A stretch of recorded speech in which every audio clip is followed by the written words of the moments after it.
and sharing family time, like you said. And the other nice thing that I would say it's not overrated, it's always on a Thursday, and you got that full day to enjoy family, pig out. Then you got a 3-day weekend just to enjoy a heck of a lot of football. And, we're going to talk about it in the prep spotlight, but, we got great college games, but, 8 games down at Ford Field, you can't hardly beat that, and I've been there, broadcasting games in my career. This year, I'll be able to watch them in comfort at home. Either way, at the stadium or on TV, it's a great event. Yeah. It's such a cool tradition, and I know not every state, does it. They have different schedules, or, whatever they do. Like down here in North Carolina, their state finals were this past weekend. And they some states play them all over. Like they don't have them in one spot, like Michigan does at Ford Field. I know some of them are up in the UP, but for the most part, they're all in Detroit. It's just such a cool tradition. Like I have vivid memories of being a kid when we used to go up north to my grandparents' cabin for Thanksgiving the whole weekend, and we'd all be playing out in the snow, or, like everyone would be doing all their other stuff, cooking food or whatever. But those games would just be on the TV kind of as like background noise.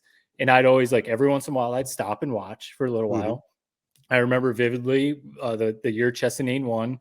I remember watching them up there. Like I would check in every once in a while, because I knew who Chesaning was. So like it's just such a cool thing on Thanksgiving weekend. Like you said, Ted, just turn it on, whatever the game is, especially if there's a game you want to watch, then, you tune in, but it's such a cool thing. And I'll give you guys props, your employer, Fox Sports Detroit, or now Bally Sports Detroit, always like a top-notch production too. Yeah. I love I always love it. We have all these different announcer crews.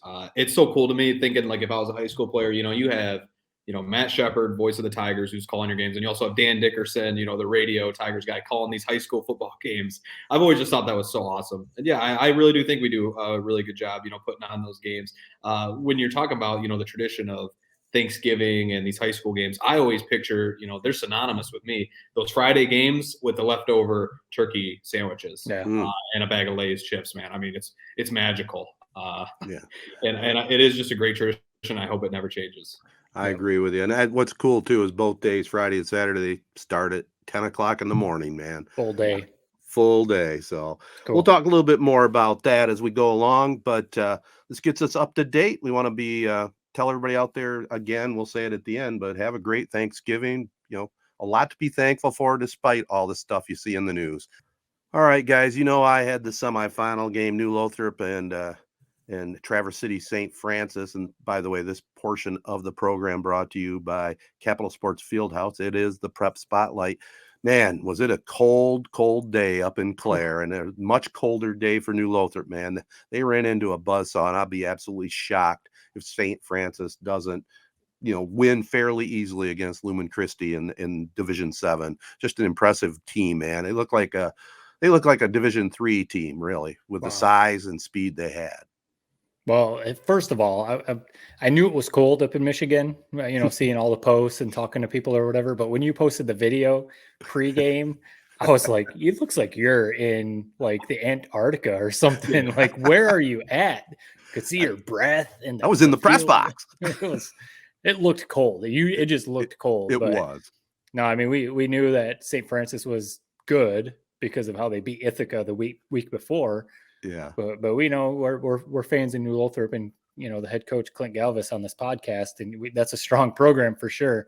So for them to kind of put a whooping on New Lothrop the way that they did, look out! Well, who do they play again? They play Jackson Lumen Christi. Lumen Christi, which is also one of the best programs in the state too. So they've already beat them once, and New Lothrop beat Lumen Christi. So I don't know. One thing I know that's good about these two teams is I'm pretty sure that combined they've been to the state finals, I think 24 combined times. So quite a matchup of two powers. I mean, D7, when you really break it down, it's basically a 4-man race every year. New Lothrop, Tuamo, Jackson, and Traverse City, St. Francis. So it'll be fun to watch that one. I mean, the state finals we talked about at the very top of the pod. It is some of the best football you'll watch. I mean, we love high school football here. A lot of people in the state of Michigan do. I mean, it's one of our big time things. And there's just a lot of great games to look at. I mean, Division 1, I can't wait for this one personally. East versus West battle. Belleville, who won, in overtime last week, went for 2. won the without game their head coach on Friday night. On Friday night, and I would tell you what, I stepped out of our truck. I walked to the bathroom. I was literally thinking to myself, like, dude, if I was a player, I don't think I could do this. It felt like it was negative 20 degrees. The wind was whipping. I was like, I don't know how they're staying warm out on that field. But it ended up being an absolute thriller. They'll play Caledonia, who's got a stud quarterback, Mason McKenzie. Probably got to go to Division II level or maybe even up to like a MAC school. So it'll be a lot of fun to see that East versus West matchup. And then my personal favorite, Detroit MLK, Dante Moore, best quarterback we've seen in Michigan in a long, long time, going against the classic program tradition. Very strong, looking very good throughout the playoff run, Muskegon. So just a lot of fun matchups to watch. And I mean, even if you're watching college football on Saturday, it's always great to have, those high school games to flip back and forth too. Well, we've talked about the west side of the state. I mean, obviously we hope that some of our mid-Michigan teams make it. Not this time, but the west side of the state, 5 teams. I mean, you already mentioned 2, Muskegon and Caledonia, Forest Hill Central, South Christian, who, I have bad blood with South Christian, and then a West Catholic. I mean, the west side of the state is just so, and Grand Rapids Catholic Central probably is one of the best programs, and they ended up not making it because they got kind of smashed by Gladwin. But the west side of the state sure has some great programs, and there's obviously some big ones in Detroit area and some other areas too. But for 5 teams in West Michigan to make it, that's just crazy. Our friend Jason Hutton has some work cut out for him at Fox 17. Yes, he does. Well, the west side of the state, let's face it, year in and year out, that's the strongest hotbed of high school football, I think, in Michigan. Detroit's awful good too, don't get me wrong, but there's always great teams and programs coming out of the west side of the state. You got Grand Rapids South Christian, team you mentioned, Matt. I mean, another great story out of the Flint Metro League, Goodrich, first appearance ever at the state finals, and they're on a bit of a roll right now for their veteran head coach. Be kind of cool to see them win a state championship, I think. Oh yeah. There's a lot of first time teams there. I don't think Gladwin's been there, but let me retract that. There's a lot of teams that we don't normally see at Ford Field, which is all you can ask for, man. I mean, we love seeing the powerhouse matchups, every now and again. We already talk about Jacksonville and Christie and Traverse City St. Francis, but there's something magical about a team like Goodrich, who's never made it there. They're getting the big pep rally send off before they hit the road for Ford Field. I mean, you just root for a team like that, especially when it's near and dear to us in Flint. Yeah, Friday night, 7:30 kick too. That'd be a nice one to spend the evening watching that one on Valley Sports. And a team, that I had a chance to broadcast that just kicked the living crap out of Fowler, Ubley. They're in the Division 8. I'm going to be interested to see them play again, taking on Ottawa Lake Whiteford. Always have a good program there. So, and the thing with Ubley, and I love watching those D8, D7 games, the wing tee. Ted, you loved them because you get there at 10 a.m., you're out by noon, and you're back at home for the Michigan Ohio State game by 1 o'clock. Just catch up on DVR. Correct. But no, I think that's cool about Ubley. They're kind of like the, sort of the Buffalo Bills, where, they made it to the Super Bowl, made it to Ford Field so many times, just haven't been able to get over that hump. So that's another cool storyline to watch with that one. What's the one that we talked about earlier too, kind of before we started recording, Frankenmuth, and it's just Gladwin. Playing Gladwin, and I was talking to some friends, Corona guys, about all these games. We all still love high school football and stuff. It's just crazy to think about towns or cities like Gladwin, like Frankenmuth, not very big at all, and you just have these powerhouse programs year in and year out, and it just. It does it come down to coaching? I mean, maybe even like New Lothrop. New Lothrop's a little bigger than, a couple of those towns, but is it just the coaching? Is it just, you've got that program in place year in and year out? You're running the same system all the time. But to think about, I looked it up when we were talking about Gladwin.